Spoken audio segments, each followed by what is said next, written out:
الأم بتقول بنتي مراهقة، عندها 14 سنة والسنة دي إعدادية. المشكلة هنا إنها على طول ما عندهاش ثقة بنفسها في أي حاجة، وشايفة نفسها وحشة وغبية طول الوقت رغم إنها جميلة شكلا. ولكن مشكلتها الإهمال واللامبالاة لأعلى الحدود. مش فارق معاها حاجة أبدا حتى لو الدنيا هتخرب. مش بتفكر في مستقبلها أبدا، ولا عندها اهتمامات السن ده. اهتمامها الأول والأخير بالموبايل وبالألعاب، زي جنشن، أنا مش عارفة إيه جنشن دي بصراحة، والأنمي وغيره. غير كده بره اهتمامها خالص. دايما بتلبس أسود وغوامق، مش بترضى تلبس ألوان فاتحة. هي في الدراسة مش حلوة وبطيئة، واستيعابها وفهمها للدروس قربت تكون معدومة رغم توفيري لمدرسين برايفت. وكمان أنا بشرح لها كل حاجة تاني، وبجيب لها الدروس من اليوتيوب، وهي مش مهتمة تنجح ولا تسقط ولا أي حاجة أبدا. المهم ما تتعبش نفسها خالص. ما عندهاش حتة الطموح خالص. بتبقى عارفة إن الامتحانات قربت وما تشغلش بالها هي خلصت ولا لسه ما خلصتش. مش مهم عندها. ممكن تحل غلط عشان ما تفكرش، مع إنها لو فكرت تقدر تحل صح، بس مش بتحاول تفكر ولا تشغل مخها خالص. معتمدة عليا اعتماد كلي، زي ما تقولوا كده بقت شخصية اتكالية. بتنسى بسرعة الصاروخ، تبقى بقالها 3 أيام في صفحة واحدة وبعد ساعة تنساها كأنها ما عدتش على ودانها خالص. أنا طول الوقت ببهدلها واشتمها وأقلل منها بسبب الإهمال، وأنا والله فوق دماغها في كل حرف بتذاكره، ومش نافع أبدا. لو سبتها مش هتبص في كتاب، ولو اديتها الكتاب وقلت لها ذاكري تفضل تقرا من غير ما تفهم هي بتقول ايه. اعمل ايه؟ ودي تبقى حالتها ايه؟ طيب تعالوا نحلل الرسالة دي واحدة واحدة. بنتي مراهقة، عندها 14 سنة والسنة دي إعدادية. المشكلة هنا إنها على طول ما عندهاش ثقة بنفسها في أي حاجة، وشايفة نفسها وحشة وغبية طول الوقت رغم إنها جميلة شكلا. الجزء ده هرد عليه في الآخر لأنه مرتبط بآخر جزء في الرسالة، فهنسيبه للآخر. تاني جزء الأم بتقول فيه ولكن مشكلتها الإهمال واللامبالاة لأعلى الحدود. اتعلمت وأنا بدرس علاج مشاكل ضعف المهارات التنفيذية إني ما ينفعش أقول وصف عام زي الكلمتين اللي الأم استخدمتهم دول: إهمال ولا مبالاة. عشان أقدر أحل المشكلة لازم أكون محددة وأوصف المشكلة بشكل دقيق جدا.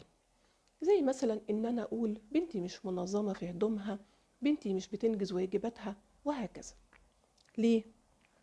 عشان أولا ده ظلم للطفل إني أوصمه بشكل عام بصفة، يعني بتقولي عندها اللامبالاة، بس هي لو بيفرق معاها زعلك وحنين عليكي يبقى هي بتبالي اهو، صح؟ يبقى هي مبالية في حاجات تانية خالص.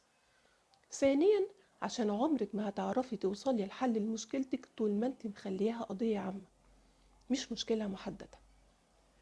بعد كده الأم بتقول في الرسالة مش فارق معاها حاجة أبدا حتى لو الدنيا هتخرب.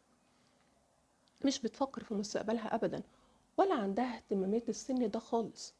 اهتمامها الأول والأخير بالموبايل والألعاب زي جنجن والأنمي وغيره. غير كده بره اهتمامها خالص. أيوة، طب ما هو إيه اهتمام السن ده؟ في معظم الجيل ده هم اهتمامهم اللعب والموبايل والفيديوهات. احنا بقى اللي بنخلق ليهم اهتمامات خارجية يهتموا بيها تكون بدايل للموبايل وللعب.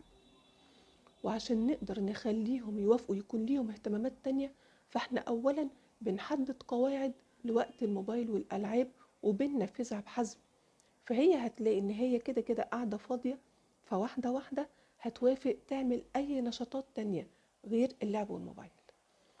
بس لازم عشان توافق إن احنا على الاختيارات اللي احنا بنقدمها ليها لازم تكون في دايرة اهتمامها: رسم، رياضة بتحبها، برمجة، روبوتكس، تتعلم تعديل فيديوهات أو تتعلم حتى التصوير، أي حاجة. لكن طول ما احنا سايبين الموبايل في إيدها فعمرها ما هتوافق تعمل أي مجهود ذهني أو بدني، لأن الحاجات دي بتديهم الدوبامين اللي هم عاوزينه. وفي قصة تانية برضو مش وقتها خالص إن أنا أقولها دلوقتي، إن الأمر بيزداد سوء لو بتتفرج على الريلز. بعد كده الأم بتقول دايما بتلبس اسود وغوامق ومش بترضى تلبس الوان فاتحه. هي حر، ما تسيبيها تلبس اسود وغوامق. هي بتعمل حاجه حرام، هي بتعمل حاجه ضد القيم والمبادئ. تغاضي شويه، مش كل حاجه تعلقي عليها وتنتقديها، لان ده كمان سبب من اسباب اول مشكله انت قايلاها، ان هي ما عندهاش ثقه في نفسها. لازم يكون عندها مساحتها وحريتها في بعض القرارات طالما مش ضد القيم والمبادئ. خصوصا ان المراهق دي حاجة بتفرق معاه قوي، انه يحس بذاته وباستقلاليته. فما تبقيش كل حاجة تعرضيها وتعلقي عليها، لان للأسف امهات كتير بتعتقد ان الصح هو الشيء اللي يكون صح من وجهة نظرها لوحدها، وما بيكونش عندهم مرونة تقبل شيء مختلف عن اللي اتربوا عليه. محتاجة يكون عندك شوية مرونة، محتاجة ان انت تتقبلي ان هي كائن مستقل عنك وله آراءه وعنده شوية قرارات. آخر جزء اللي خاص بالدراسة، إن هي مش حلوة وبطيئة، وإن استيعابها وفهمها للدروس قربت تكون معدومة، رغم توفيرك ليها لمدرسين برايفت، وإنك بتشرحي لها كل حاجة، وإنك بتجيبي لها الدروس من اليوتيوب، وإن هي مش مهتمة تنجح ولا تسقط ولا أي حاجة أبدا. المهم إنها ما تتعبش نفسها خالص، ما عندهاش حتة الطموح خالص. بتبقى عارفة إن الامتحانات قربت وما تشغلش بالها هي خلصت ولا لأ ولا لسه ما خلصتش، مش مهم. وكمان ممكن إن هي تحل غلط علشان خاطر إن هي ما تفكرش، مع إنها لو فكرت هتقدر إن هي تحل صح، بس مش بتحاول تفكر حتى ولا تشغل مخها خالص. طيب، ما فكرتيش إنها ممكن يكون عندها صعوبات تعلم، أو صعوبات في الفهم، أو صعوبات إدراكية؟ طب عملتي اختبار ذكاء؟ مش يمكن تكون محتاجة دمج؟ طب مش جايز يكون عمرها العقلي أقل من عمرها الزمني؟ طالما قلتي استيعابها بطيء وفهمها يكاد يكون معدوم، يبقى فورا تنتبهي إنك محتاجة تروحي لطبيب نفسي وتكشفي وتعملي الاختبارات، لأنها جايز تكون عندها مشكلة ومحتاجة حل. بعد كده الأم بتقول إيه؟ معتمدة عليا اعتماد كلي، زي ما تقولوا كده بقت شخصية اتكالية. طيب، برضو أنا اتعلمت في دراستي في ضعف المهارات التنفيذية إن عشان نعلم الطفل إن هو يعتمد على نفسه وما يعتمدش اعتماد كلي على الأم طول حياته، إننا بنعلمه إزاي يعمل كل حاجة، مهام المذاكرة، مهام الروتينية، بنساعده بندعمه بنشرف عليه، بس بننسحب بشكل تدريجي لحد ما نوصل من الاعتماد التام على الأم للاعتماد التام على نفسه. ودي عملية بتتحسب حسب سن الطفل، وعلى حسب التزام الأم، وعلى حسب مشكلته، ممكن تاخد من شهور لحد سنين. بعد كده الأم بتقول بتنسى بسرعة الصاروخ، بتبقى بقالها 3 أيام في صفحة واحدة، بعد كده تنساها كأنها ما عدتش على ودانها خالص. ممكن يكون عندها ضعف في مهارة اسمها الذاكرة العاملة، وما عندهاش ملكة الحفظ، وبتحتاج تقديم المعلومة بطرق مختلفة غير مجرد المذاكرة التقليدية عشان نقدر نثبتها في مخها.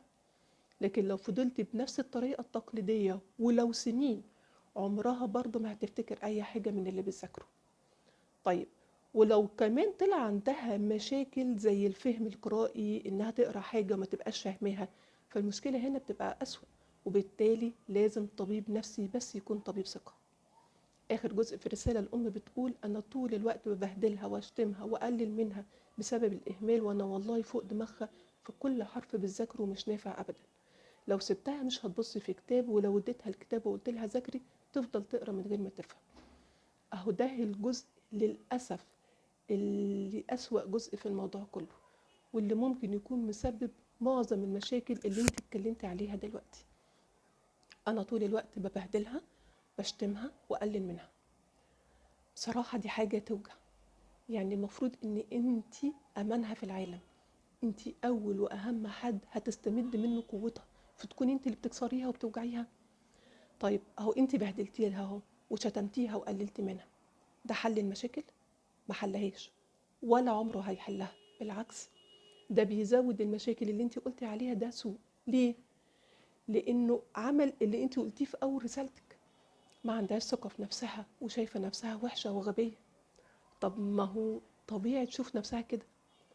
هي هتثق في نفسها منين؟ هتشوف نفسها جميلة وشاطرة ازاي وانت طول الوقت بتبهدليها وبتشتميها وتقللي منها؟ مفيش بني آدم ناجح وهو متهان ومتقلل من احترامه. مفيش حد بيقدر ينجح ويتغلب على مشاكله ولا حتى يحاول أصلا وهو بيتكسر وبيتهان وبيتشتم وبيتوجع. دول عكس بعض تماما، واللي للأسف آثاره ممكن تمتد بعد كده لأبعد من مجرد النجاح الأكاديمي اللي انت نفسك فيه، لأنه ممكن يوصل الشخص للاضطرابات النفسية وكمان للعلاقات السامة مع الناس الغلط، لمجرد بس إنها تحس إنها متشافة، إنها تسمع كلمة حلوة من حد. ده بالإضافة إن العلم أثبت إن الضرب والإهانة بيعوقوا الدماغ عن إنها تقدر تتعلم أصلا. محتاجة عشان تقدري تعالجي مشاكل بنتك إنك تعرضيها على طبيب نفسي وتعملي اختبارات لصعوبات التعلم وللمشاكل الإدراكية علشان تطمني من الناحية العلمية. إنك تغيري أسلوبك فورا وتبطلي إهانة وتقليل منها، وتعتذري كمان عن اللي عملتيه فيها الفترة اللي فاتت. إنك تتقبلي بنتك بقدراتها لأن نفسيتها أهم. إنك تتعلمي إزاي تخلقي ليها أهداف لمستقبلها، إزاي تساعديها، إزاي تحطي قواعد معاها وتنفذيها بحزم وبهدوء مش بإهانة وعصبية. وبكده انت هتكوني حطيتي رجلك على الطريق الصحيح لحل مشاكل بنتك.